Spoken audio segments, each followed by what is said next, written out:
સમાચાર રાજકોટથી સામે આવી રહ્યા છે, જેમાં રાજકોટમાં એમ્સમાં જે કૌભાંડ કરવામાં આવ્યું છે, આ સાથે એમ્સના પૂર્વ ડિરેક્ટર ડોક્ટર સીડીએસ કટોચનું આ કારસ્તાન. પૂર્વ ડિરેક્ટર ડોક્ટર સીડીએસ કટોચના ભ્રષ્ટાચારનો પર્દાફાશ થયો છે. આખરે ભ્રષ્ટાચારનો પર્દાફાશ કરવામાં આવ્યો છે. પોતાના દિવ્યાંગ પુત્રને ડોક્ટરે મેડિકલ ફિટ બતાવ્યો છે અને મેડિકલ ફિટ બતાવીને એમ્સમાં ક્લાસ 2 અધિકારી બનાવી દીધો. જેમાં ડોક્ટર કટોચના પુત્ર ભાવેશ કટોચની બંને આંખોમાં તકલીફ છે.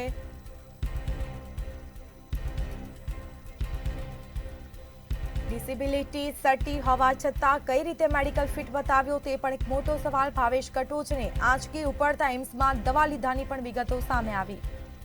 રાજકોટ એમ્સ ફરી એક વખત વિવાદમાં આવી છે. સીધા જ આપને આ દ્રશ્ય દેખાડવા માંગીશ. રાજકોટ એમ્સમાં હાલ ભરતી કૌભાંડ છે તે સામે આવ્યું છે. પૂર્વ જે ડાયરેક્ટર છે તે ભરતી કૌભાંડ કરતા હોવાની જે વિગતો છે તે સામે આવી છે.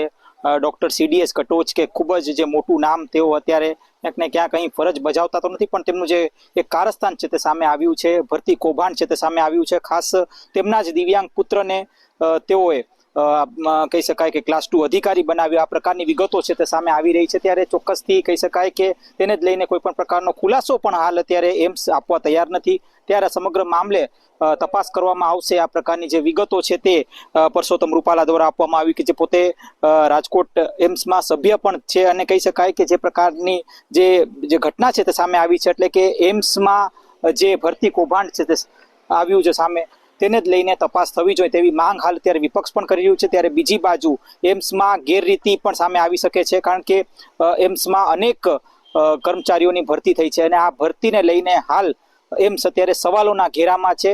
ચોક્કસથી આને લઈને તટસ્થ તપાસ થવી જોઈએ તેવી હાલ અત્યારે લોક માંગણી છે. ખરા અર્થમાં એમ્સમાં કઈ પ્રકારનું કૌભાંડ આચરવામાં આવી રહ્યું છે તેને લઈને હાલ અત્યારે ક્યાંક ને ક્યાંક વિપક્ષ પણ હાલ પ્રશ્ન પૂછી રહ્યું છે. કેમેરા પર્સન વ્યાસ સાથે ધ્રુવ કુંડેલ, રાજકોટ.